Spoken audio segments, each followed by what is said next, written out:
What if everything in the universe was actually a bit to the right of where it is now? Or if this orbiting planet was actually half a rotation ahead? What changes? More importantly, what stays the same? These seem like fun but useless thought experiments until Emmy Noether discovered what I think is the most profound and far-reaching idea in physics. Knowing what happens to a system under these imaginary transformations gives us insight into the system's real behavior. The usual summary is symmetries imply conservation laws. In this video, I'll explain what that means. We'll start with symmetry. Normally we use the word symmetry to mean that if we took the mirror image along some line, a symmetric object looks the same. Mirror symmetries like these are pretty, but we can make the word symmetry mean so much more. For example, rotational symmetry, when you can rotate an object by a certain amount and it looks just the same as before. Or another example is translational symmetry. In fact, mathematicians took the idea of symmetry and generalized it completely. A symmetry is anything where you have some sort of object and apply some sort of transformation to it, and you can't tell the difference, in some sense. This might seem like they've taken a good descriptive word and then generalized it until it's meaningless, but actually this idea is very useful. These abstract symmetries are a constantly reoccurring theme in mathematics.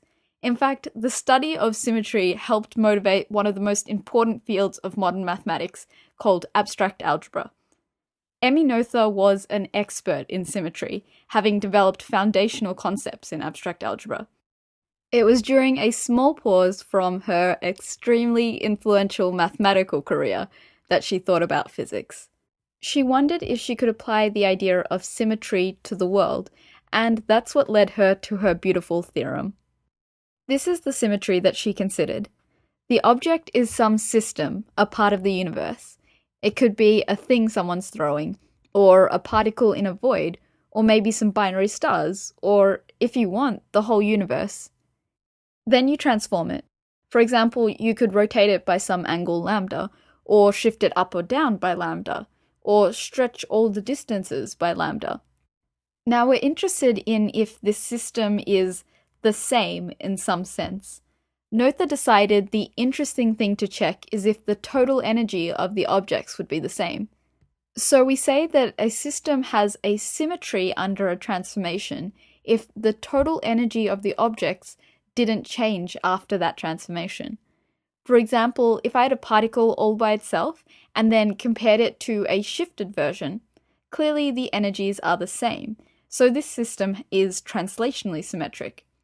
On the other hand, say there was some big planet nearby. A particle that is closer has got more gravitational potential energy, and so this isn't translationally symmetric. Or consider this object orbiting in a circle and compare it to a rotated version. Both objects are an equal distance from the planet, and so both ways they have the same gravitational potential energy, and so this system is rotationally symmetric.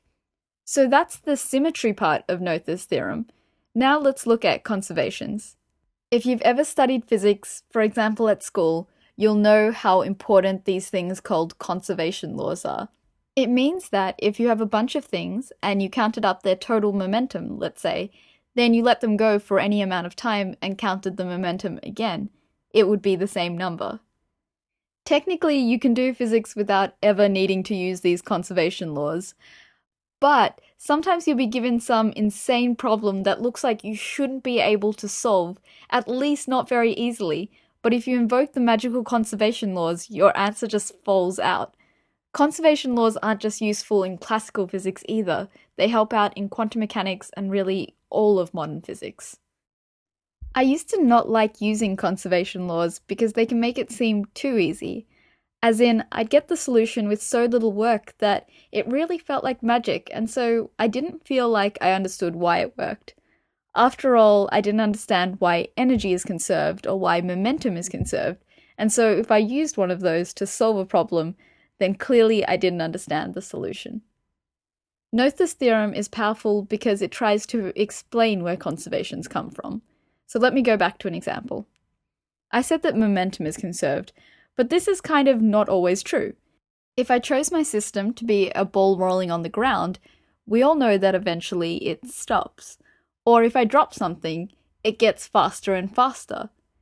Sure, if you take everything as your system, then momentum is always conserved. But how can I know whether a particular system's momentum won't change? Noether's theorem gives us a simple way to know, regardless of whether the system is one particle or the whole universe. She proved that you only get conservations if the system had the right symmetries. Again, let's look at examples. If you have translational symmetry, the theorem says that you have conservation of momentum. We know that a particle that's on its own has this symmetry, and so its momentum is conserved. And we know that's true. It will continue on at the same speed in the same direction forever. If we instead had a bunch of particles by themselves as our system, this system is also translationally symmetric. If they were all over there instead, that doesn't change their energy. So again, Noether tells us that we have conservation of their total momentum, which wouldn't be that obvious otherwise. In fact, if we considered a shifted over version of the entire universe, no one would be able to tell the difference, and so there's clearly no difference in the energy. Hence, the momentum of the whole universe is conserved. When isn't momentum conserved for a system? What about this object that gains speed as it falls? Noether's theorem says that this system can't have translational symmetry, so let's check. What if this object was nearer to the ground? It would have less gravitational potential energy. Good, so it isn't symmetric. What about rotational symmetry? Like we said, this object could have been rotated here and the energy wouldn't change, and so it has rotational symmetry about this axis.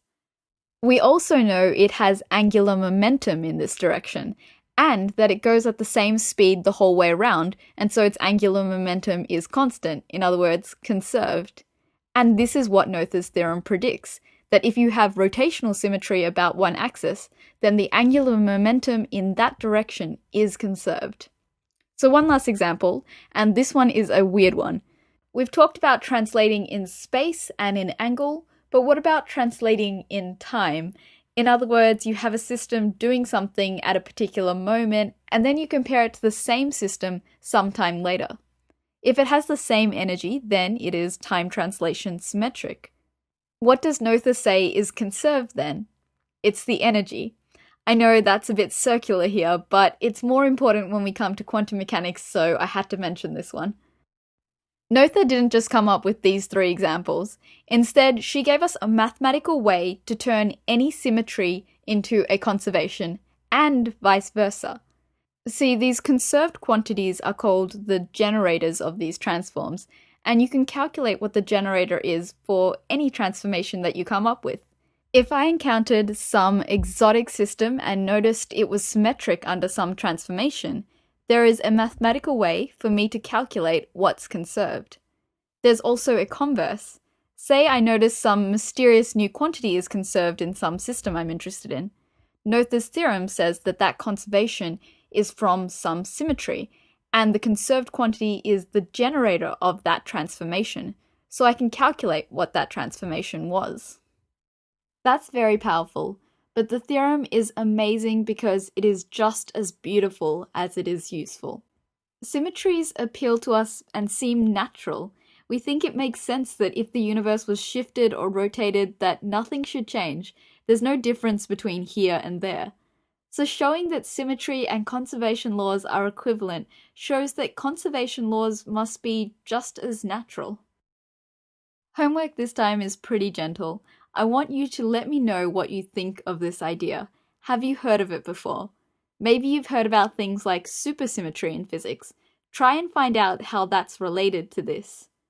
The version of Noether's theorem I talked about here is the one for classical physics, only a much less powerful version of the theorem than the one that she actually created. If you know some calculus and classical physics, maybe try and find one of the proofs for this theorem. And this is a fun activity. Try and come up with strange systems with strange symmetries, and see if you can figure out what's conserved.